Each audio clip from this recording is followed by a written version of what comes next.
उत्तर प्रदेश के opinion poll में आपका बहुत बहुत स्वागत। आज उत्तर प्रदेश के ओपिनियन पोल पर महा कवरेज हम आपको दिखाएंगे, क्योंकि चुनाव की तारीखों के ऐलान के बाद से उत्तर प्रदेश का सियासी समीकरण रोज बदल रहा है। 3 दिन में 3 मंत्रियों के इस्तीफे हो गए हैं। परसों स्वामी प्रसाद मौर्य के इस्तीफे से शुरुआत हुई, कल मंत्री दारा सिंह चौहान का इस्तीफा और आज धर्म सिंह सैनी ने इस्तीफा दे दिया है। क्या इन इस्तीफों से उत्तर प्रदेश का सियासी समीकरण बदल रहा है? आज ओपिनियन पोल के जरिए हम उत्तर प्रदेश की जनता का मूड आपको बताएंगे। हमारे साथ एक्सपर्ट्स और राजनीतिक मेहमानों का एक बड़ा पैनल मौजूद है। हमारे साथ घनश्याम तिवारी समाजवादी पार्टी के नेता, वो मौजूद हैं। अभय Dubey, professor CSDS, doctor Vishal Mishra, professor Delhi university, Pankaj Jha मेरे वरिष्ठ सहयोगी, विजय विद्रोही वरिष्ठ पत्रकार, दिबांग वरिष्ठ पत्रकार। तो एक बड़ा पैनल हमारे साथ मौजूद है। रोमाना इसार खान को भी आप देख सकते हैं। रोमाना इसार खान डेटा सेंटर पर मौजूद है, जहां से वो हमें बताएंगी कि आज जो सवाल उत्तर प्रदेश की सियासत में खड़े हो गए हैं, उस पर हमारा पोल, हमारा सर्वे क्या कहता है। उत्तर प्रदेश की सियासत में 3 दिन बीजेपी को झटके पर झटके लग रहे हैं। स्वामी प्रसाद मौर्य और दारा सिंह चौहान के बाद अब एक और मंत्री डॉक्टर धर्म सिंह सैनी ने योगी मंत्रिमंडल से इस्तीफा दे दिया है। डॉक्टर धर्म सिंह सैनी यूपी सरकार में आयुष विभाग के स्वतंत्र प्रभार के राज्य मंत्री थे।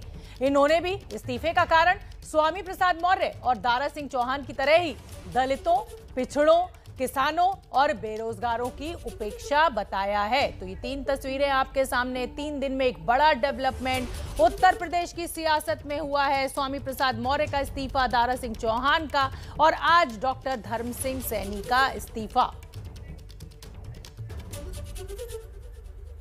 तो योगी मंत्रिमंडल से इस्तीफा देने वाले तीनों मंत्रियों की चिट्ठी का मजमून भी आपके लिए समझना और देखना बेहद जरूरी है। तीनों की भाषा करीब करीब बिल्कुल एक जैसी है। तीनों नेता 5 साल उत्तर प्रदेश में मंत्री रहने के बावजूद अब योगी सरकार में दलितों, पिछड़ों, किसानों और शिक्षित बेरोजगारों की उपेक्षा का आरोप लगा रहे हैं। तो ये 3 चिट्ठियां आपके सामने। अगर आप भाषा देखें तो तीनों चिट्ठियों की भाषा लगभग एक सी है और तीनों ही चिट्ठियों में दलितों का, शोषितों का जिक्र किया गया है। 5 साल तीनों योगी सरकार में मंत्री रहे, लेकिन जो आरोप लगाए जा रहे हैं तीनों मंत्रियों के द्वारा, वो बिल्कुल एक जैसे हैं। तो बीजेपी में इस्तीफों का दौर लगातार जारी है, लेकिन इन 3 चिट्ठियों से भी मायने बहुत गहरे निकलते हैं। तो ये 3 चिट्ठियां हमने आपको दिखाई। भाषा जो थी उसको देखकर अंदाजा ये लग रहा है कि तीनों चिट्ठियों का जो मकसद है, जो मुद्दा है, वो बिल्कुल एक सा है। उत्तर प्रदेश के तीनों पूर्व मंत्री इस्तीफे के बाद अखिलेश यादव से मिलने पहुंचे, बिल्कुल एक जैसे पैटर्न में। ये 3 तस्वीरें आपके सामने हैं। तीनों तस्वीरें अखिलेश यादव ने ट्वीट की और सबको साथ लेकर मेला होवे का दम भरा। तो ये तस्वीरें आप देख सकते हैं किताबों की अलमारी पीछे, और तीनों नेता अखिलेश यादव के साथ तस्वीर खिंचाते हुए, क्योंकि उनसे मुलाकात करने पहुंचे। हालांकि इन नेताओं ने अपने पत्ते नहीं खोले, लेकिन अखिलेश यादव ने ये फोटो ट्वीट कर साफ संदेश दे दिया कि अब मेला होवे। ये जो भानुमति का कुनबा जोड़ा जा रहा है अखिलेश यादव के द्वारा, उसमें एक एक कर ये अति पिछड़े नेताओं के जुड़ने का सिलसिला जारी है। बीजेपी सरकार के लिए मुश्किलें खड़ी होती दिखाई दे रही हैं। सवाल वही है कि क्या उत्तर प्रदेश की लड़ाई अब अति पिछड़ों के वोट पर सिमट गई है, और इसीलिए सभी राजनीतिक दल इसी सामाजिक समीकरण को साधने में लगे हुए हैं। लेकिन पिछले दिनों में, अगर हम पिछले 1 महीने की बात करें, तो जिस तरीके से बीजेपी को नुकसान हुआ है, वो कहीं ना कहीं चिंता का सबब जरूर है।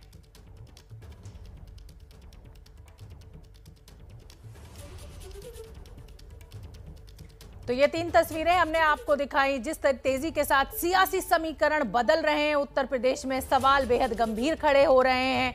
मेरे साथ मेरी सहयोगी रोमाना इसार खान जुड़ी हुई हैं। आपके लिए ये समझना बेहद जरूरी है कि आज हमने ये पोल आखिर किया क्यों है। तो रोमाना, दर्शकों को पहले ये बताइए कि ये पोल हमने किया क्यों है, और फिर सवालों का रुख शुरू करेंगे।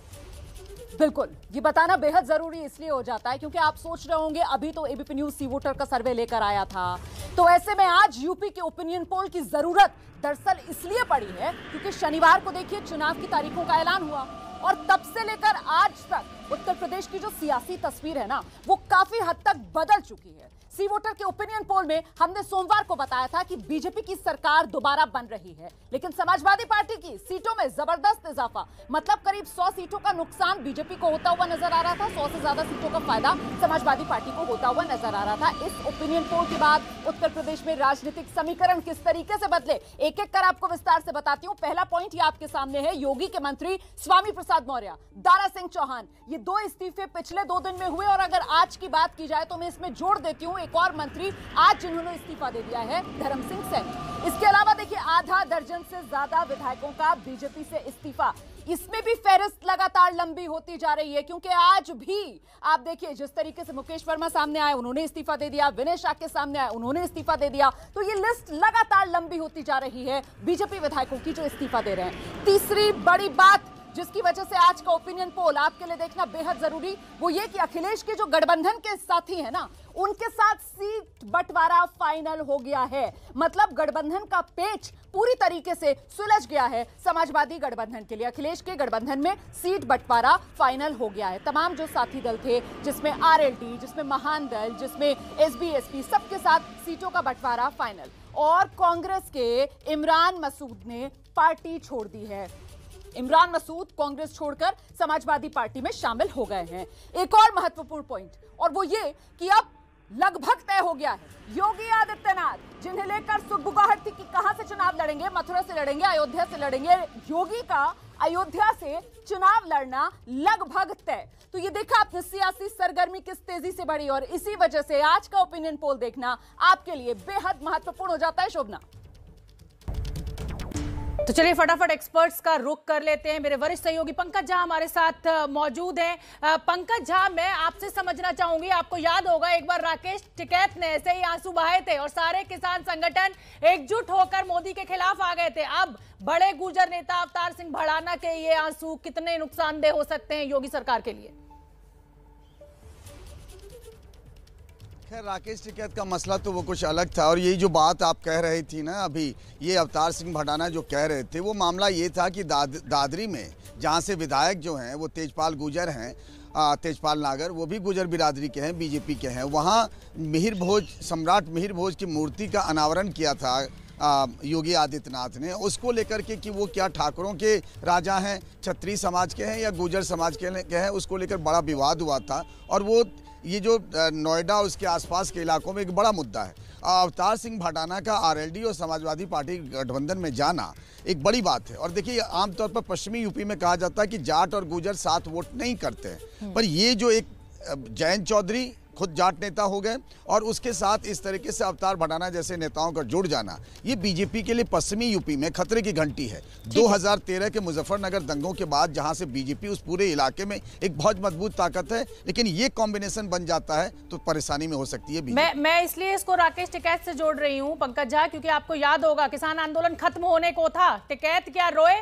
कि सभी किसान संगठन एकजुट हो गए। अब क्या ये भड़ाना के आंसू जो हैं वो सभी गुर्जरों को बिल्कुल एकजुट इंटैक्ट करने में मददगार होंगे? विजय विद्रोही,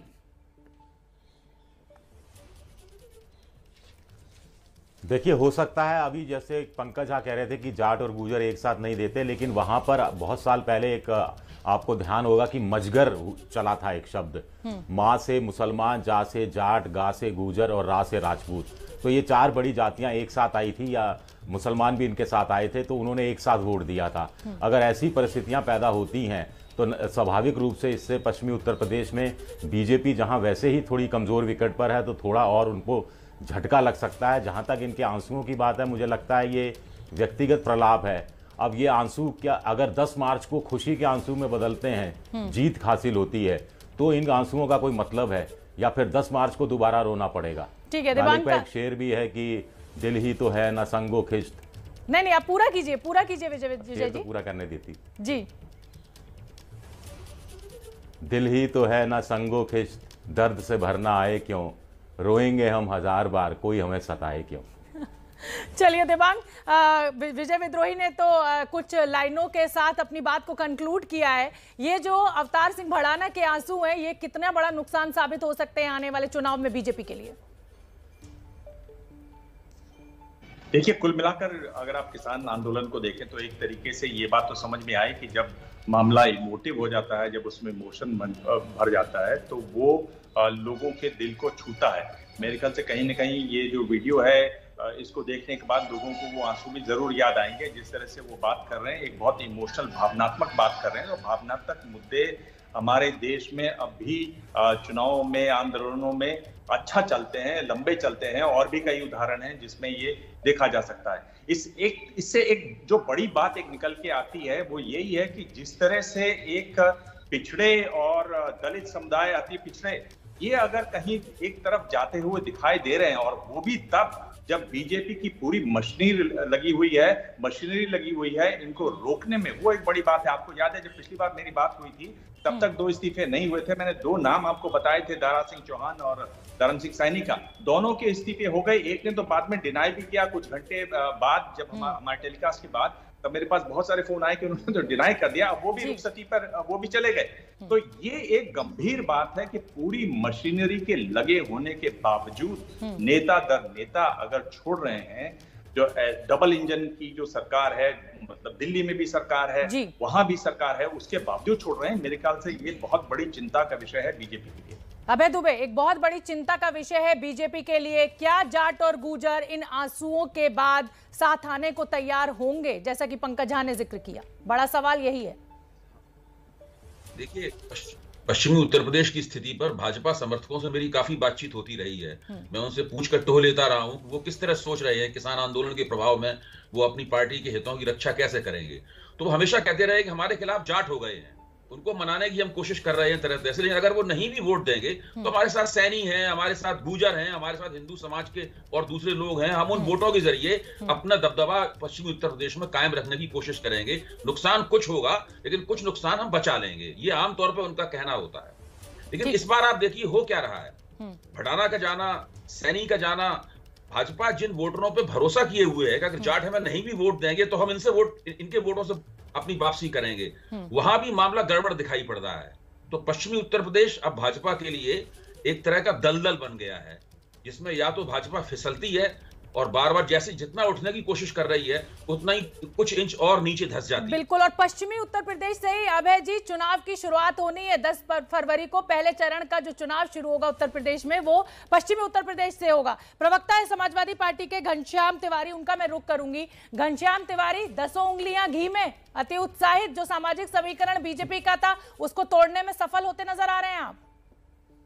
नमस्कार आपको, दर्शकों को और को पैनलिस्ट को। दरअसल ये भारतीय जनता पार्टी के अन्याय, अहंकार और अत्याचार का लंका दहन अभियान है, और आ रहे अनेक हनुमान हैं, चाहे फिर वो स्वामी प्रसाद मौर्य जी हैं या दारा सिंह चौहान हैं।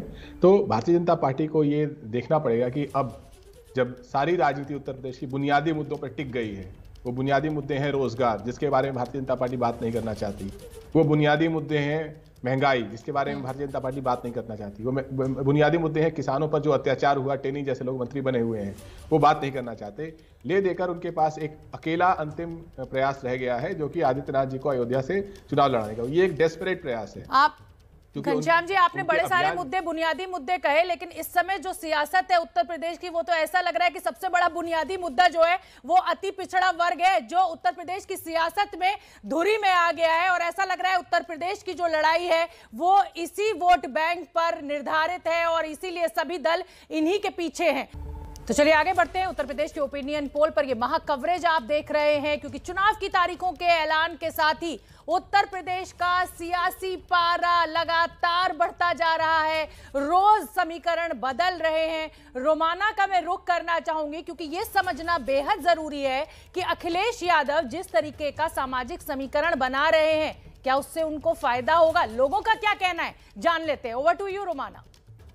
शुक्रिया शोभना। तो डेटा सेंटर में आपका स्वागत। और अब आज के ओपिनियन पोल का पहला सवाल जो हम आपके सामने रखने जा रहे हैं, और सवाल महत्वपूर्ण इसलिए हो जाता है क्योंकि पिछले 3 दिन में आपने देखा किस तरीके से जो अलग अलग पिछड़ी जातियां हैं, उनके कोटे से आने वाले मंत्री बीजेपी छोड़कर समाजवादी पार्टी में शामिल हो गए। तो सवाल यह कि जातीय नेताओं को जोड़कर एमवाई से अलग समीकरण क्या बना रहे हैं अखिलेश यादव? और जिस तरीके से तस्वीर उभर रही है उसी तरीके के आंकड़े इस सर्वे में भी सामने निकल कर आ रहे हैं, क्योंकि 57% लोगों का मानना है हाँ, एमवाई मतलब मुस्लिम यादव, मतलब मुस्लिम यादव जो अभी तक समाजवादी पार्टी का वोट बैंक माना जाता था, उससे एक अलग दायरा, बढ़ा हुआ दायरा जो अखिलेश यादव बनाते हुए नजर आ रहे हैं। 57% लोग इससे सहमत हैं, 29% नामे जवाब दे रहे हैं, 14% कह रहे हैं पता नहीं। लेकिन कुल मिलाकर ये 57% बहुत बड़ा आंकड़ा होता है और ये 57% लोग मान रहे हैं कि जातीय नेताओं को जोड़कर एमवाई से अलग सामाजिक समीकरण बनाते हुए साफ तौर पर नजर आ रहे हैं अखिलेश यादव। शोभना, बिल्कुल आप ठीक कह रही हैं और ये जो नतीजा आपने दिखाया इसमें भी लोगों की भी यही राय है कि मुस्लिम यादव फैक्टर से इतर जो सामाजिक समीकरण अखिलेश यादव बना रहे हैं उसके साथ लोगों का जो हाँ है वो कहने वाले ज्यादा हैं। पंकज झा, मैं आपका रुख करना चाहूंगी। राजनीति जो है वो परसेप्शन का खेल है। जिस तेजी के साथ ये टूट फूट शुरू हो गई है, ये तो परसेप्शन किसी और दिशा में जाता हुआ दिखाई दे रहा है। अब बीजेपी के पास क्या विकल्प? सिर्फ हिंदुत्व, सामाजिक समीकरण तो टूटता हुआ नजर आ रहा है।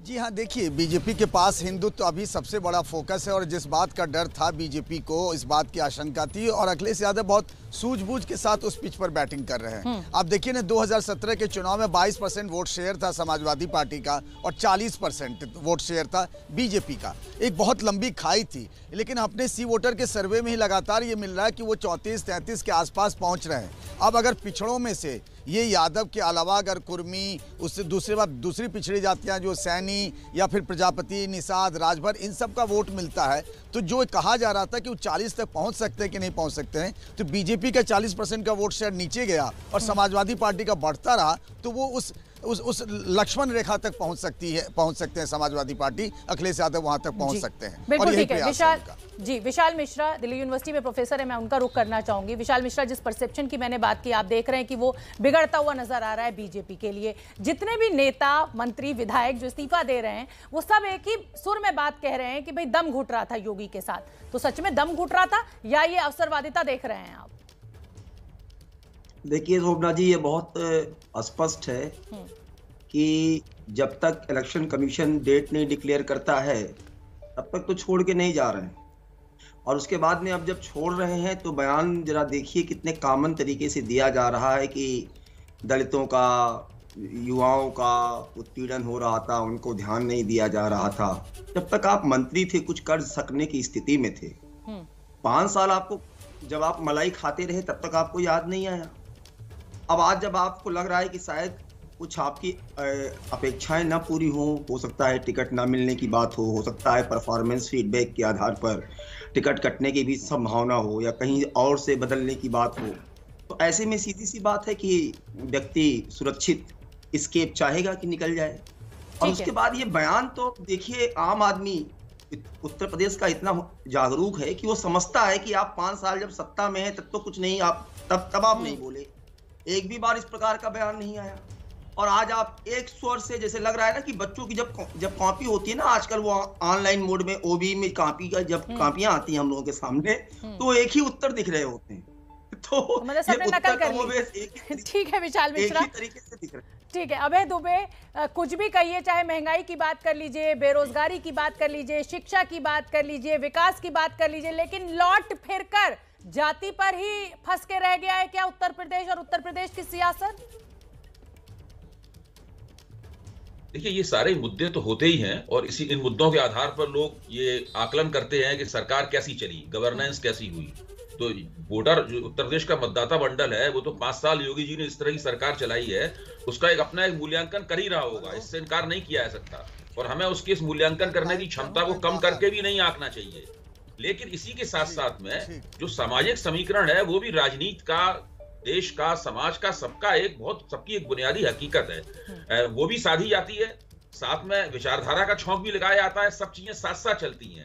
योगी जी के साथ में जो डबल जपार्डी हो रही है, इसको मैं डबल एंटी इनकम्बेंसी भी बोलता हूं, वो ये है कि एक तरफ तो महंगाई और बेरोजगारी और किसान आंदोलन जो कि मोदी सरकार की देन है, इसमें बेचारे योगी जी का कोई योगदान नहीं है, तो उसकी वजह से एक वो एंटी इनकम्बेंसी है। और योगी जी ने जिस तरह से सरकार चलाई, उन पर राजपूतवाद का आरोप है और दूसरे अन्य किस्म के विधायकों का काम नहीं करते थे, मिलते नहीं थे किसी से, सबके प्रति उपेक्षा थी, बहुत राजनीतिक हेकड़ी बहुत ज्यादा है, ये सारी समस्याएं भी थी। तो ये डबल एंटी इनकम्बेंसी जो है, ये उसका उन्हें सामना करना पड़ रहा है और वो मुश्किलें भाजपा के सामने मुंह खोले खड़ी हुई हैं। बिल्कुल ठीक है। अभय दुबे, आपने एक बड़ी बात की कि जो योगी सरकार जिस तरीके से नेताओं से नहीं मिले, वो सब नाराजगी, किसानों का मुद्दा, बेरोजगारी का मुद्दा, ये मुद्दे अपनी जगह, लेकिन परसेप्शन भी एक अलग दिशा में बनता हुआ दिखाई दे रहा है। घनश्याम तिवारी का मैं रुख करूंगी, लेकिन उससे पहले रुख करूंगी रोमाना का। रोमाना अगले सवाल के साथ तैयार है। जिस तेजी के साथ ये चलाचली चल रही है, उसी से जुड़ा हुआ अगला सवाल। रोमाना। बिल्कुल, और ये जो पार्टी छोड़कर दूसरी पार्टी का दामन थामने का सिलसिला चल रहा है, ये सिर्फ बीजेपी में नहीं है, बल्कि कांग्रेस के नेता इमरान मसूद जी, उन्होंने कांग्रेस पार्टी छोड़ दी है और उन्होंने दामन समाजवादी पार्टी का ही थाम लिया है। ऐसे में सवाल हम दूसरा आपके लिए लेकर आए इस ओपिनियन पोल में कि इमरान मसूद के कांग्रेस छोड़ने से पार्टी को नुकसान होगा क्या, ये भी जान लीजिए। आपकी 2 विधायक भी कांग्रेस पार्टी के वो निकल गए, एक इमरान मसूद के साथ समाजवादी पार्टी में और दूसरे बीजेपी में शामिल हो गए। तो कुल मिलाकर इस सवाल का जवाब आपके सामने है, इमरान मसूद के कांग्रेस छोड़ने से कांग्रेस को नुकसान होगा। कहने वाले 38% लोग, 31% ना में जवाब दे रहे हैं, पता नहीं कह रहे हैं 31%, लेकिन कुल मिलाकर जो लोग मान रहे हैं कि इमरान मसूद के कांग्रेस पार्टी छोड़ने से कांग्रेस को नुकसान होगा, उनका आंकड़ा इस सर्वे में सबसे ज्यादा है 38%। तो करीब 7% के आसपास का वोट शेयर हमने देखा था किस तरीके से कांग्रेस पार्टी का 2017 चुनाव में रहा था। और ऐसे में अब इमरान मसूद के छोड़कर जाने से अगर 38% लोग कह रहे हैं कि कांग्रेस को नुकसान होगा, तो ये तो कांग्रेस के लिए झटका है शोभना। बिल्कुल। और तब रोमाना, जब कांग्रेस की जमीन उत्तर प्रदेश में बेहद कमजोर है, ऐसे में अगर बड़े नेता कह रहे हैं कि अब कांग्रेस में कुछ नहीं बचा है, तो ये मुश्किल हो सकती है। मैं घनश्याम तिवारी आपका रुख करना चाहूंगी। जिस तरीके के बयानबाजी इमरान मसूद करते रहे हैं, मोदी बोटी बोटी टाइप का, तो क्या आपको लग रहा है कि ये ध्रुवीकरण का नुकसान समाजवादी पार्टी को नहीं होगा अगर इमरान मसूद आते हैं? तो 2 बातें कहूंगा। एक तो पुरानी चर्चा के बारे में एक आंकड़ा देना चाहूंगा। 2016 से 2020 के बीच इन 5 सालों में 182 एमएलए जिन्होंने अन्य पार्टियों से भारतीय जनता पार्टी को ज्वाइन किया, इन्हीं 5 सालों में एडीआर के अनुसार मात्र 18 भारतीय जनता पार्टी के एमएलए ने बीजेपी छोड़ करके अन्य पार्टी को ज्वाइन किया। इसकी तुलना में पिछले 1 महीने में मात्र 18 भारतीय जनता पार्टी के नेताओं ने भारतीय जनता पार्टी छोड़ करके समाजवादी पार्टी को ज्वाइन किया, जिसमें 12 एमएलए हैं, 2 कैबिनेट मिनिस्टर्स हैं, अब 3 हो गए। क्या कहना चाहते हैं? इस आंकड़े को बता के आप क्या कहना चाहते हैं?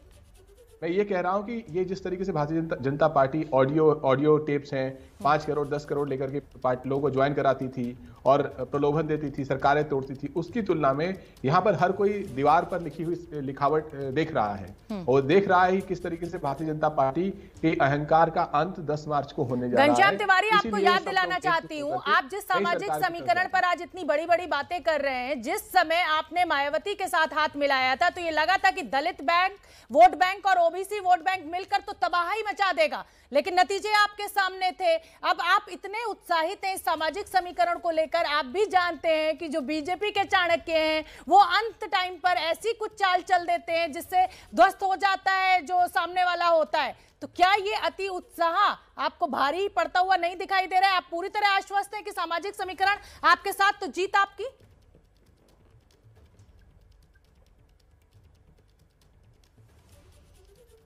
छोटा सा जवाब घनश्याम तिवारी। जी मैं एक सवाल पूछना चाहूंगा, शायद मेरी आवाज उन तक नहीं पहुंची है। मैं विजय विद्रोही का रुख करना चाहूंगी। विजय विद्रोही, इमरान मसूद से जुड़ा हुआ मेरा सवाल है, जिस तरीके की बयानबाजी उन्होंने की, अब कांग्रेस छोड़कर अगर समाजवादी पार्टी का दामन थामते हैं, तो क्या ध्रुवीकरण जैसा मुद्दा या नुकसान होते हुए आप देख रहे हैं?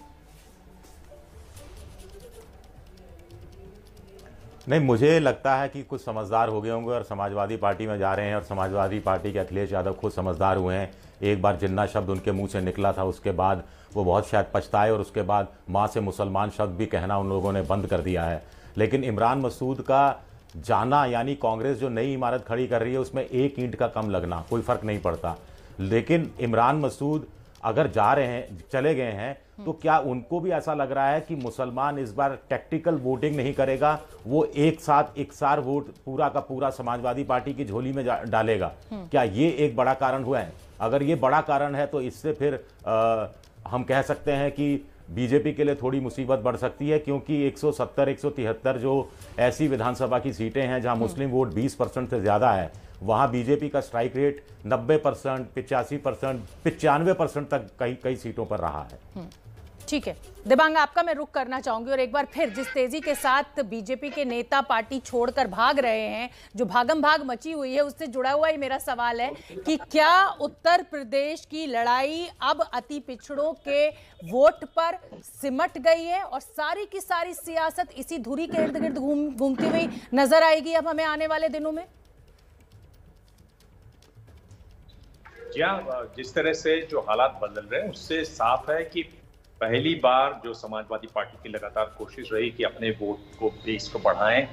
हम जानते हैं कि किस तरीके से उन्होंने बड़ी कोशिश की अपने साथ दलितों को जोड़ने की, अति पिछड़ों को अब ये जोड़ने की कोशिश है। और जिस तरह से नेता छोड़ के आ रहे हैं उससे ये दिखाई भी दे रहा है कि ये कोशिश कामयाब होती है। ये एक बहुत बड़ी कोशिश होगी अगर ऐसा होता है तो, और बड़ी चुनौती होगी अखिलेश यादव के लिए, लीडरशिप के लिए, कि आगे किस तरीके से सारे कुनबे को एक साथ जोड़ के रखना है। मैं आपसे ये कह रहा हूं कि ये जो कोशिश है ये बीजेपी पहले कर चुकी है। बीजेपी ने इसी तरीके से अपना कुनबा जोड़ा था। इसमें हैरानी की बात यही है कि बीजेपी तमाम मैनेजमेंट के बावजूद इस कुनबे को एक साथ नहीं रख पा रही है। इसकी दो वजहें मुझे दिखती हैं। एक तो किसान आंदोलन, जिसकी वजह से पश्चिमी उत्तर प्रदेश में हम लगातार देख रहे हैं जो लोग छोड़ रहे हैं, और दूसरी बात मुझे ये दिखाई देती है कि लोग अब, ये संकेत है एक मोटा कि लोग जो मौजूदा सरकार है उससे उतने खुश नहीं है। एक और महत्वपूर्ण बात है शुभना, जो इतने बड़े पैमाने पर जीते हैं, कहा जा रहा है कि 100 के करीब ऐसे विधायक हैं जिनके पत्ते कटेंगे, तो एक और भगदड़ सी या एक और लोगों को छोड़ने का जो आंकड़ा है बढ़ता हुआ दिखाई तब भी देगा। बिल्कुल ठीक है, और आप सभी बने रहिए। तो उत्तर प्रदेश के ओपिनियन पोल पर महाकवरेज लगातार आप देख रहे हैं। क्या है जनता की राय, वो सवाल भी लगातार हम आप तक पहुंचा रहे हैं। और इस समय की बड़ी खबर यही है कि चंद्रशेखर आजाद लखनऊ में समाजवादी दफ्तर पहुंचे हैं। समाजवादी पार्टी से गठबंधन होगा। विजय विद्रोही से मैं उनका रुख करना चाहूंगी। विजय विद्रोही, अब चंद्रशेखर आजाद पहुंचे हैं समाजवादी पार्टी के दफ्तर, जैसा कि मैंने पंकज झा से भी कहा, कहीं ऐसा ना हो कि साइकिल की इतनी सवारियां हो जाएं कि साइकिल आगे बढ़ने से इनकार कर दे और टायर ही पंचर हो जाए। ये हो क्या रहा है? जो भानुमति का कुनबा है, कैसे इसमें समन्वय बना पाएंगे अखिलेश यादव? देखिए, अखिलेश यादव की साइकिल बड़ी कीमती साइकिल है। वो गरीब लोगों की, जैसे गरीबों की राजनीति, पिछड़ों की राजनीति करते रहते हैं, दलितों की, लेकिन साइकिल वैसी नहीं है जैसे दलित और आदिवासी या दूसरे पिछड़े चलाते हैं। बड़ी महंगी साइकिल और ट्यूबलेस टायर है उसमें, यानी पंचर होने की गुंजाइश उस रूप में नहीं है उसकी। तो हालांकि पॉलिटिकल साइकिल की आप बात कर रही हैं, तो पॉलिटिकल साइकिल में अब कोई हैंडल पर बैठेगा, कोई आगे गद्दी पर बैठेगा, कोई पीछे करियर पर बैठेगा, कोई लटकेगा, कोई झूमेगा, ये हमें नहीं मालूम। और पैडल कौन मारे, पैडल मारने में कौन कौन सहयोग करेगा, यानी सत्ता के द्वार तक वो साइकिल पहुंच जाए। लेकिन जिस ढंग से ये छोटी जातियां, अलग अलग जातियों का जो गठबंधन बना रहे हैं, वो मुझे लगता है कि अखिलेश को लग गया है कि जाति के आधार पर ही, अगर लोग जाति के आधार पर वोट देंगे तभी उनकी नैया पार लग सकती है। जाट अगर हिंदू के रूप में वोट देगा तो वो बीजेपी के खाते में जाएगा। जाट अगर जाट की तरह वोट देगा तो वो अखिलेश के खाते में जाएगा। कुछ इस तरह का समीकरण बनाने की वो सोच रहे हैं, उनको लग रहा है।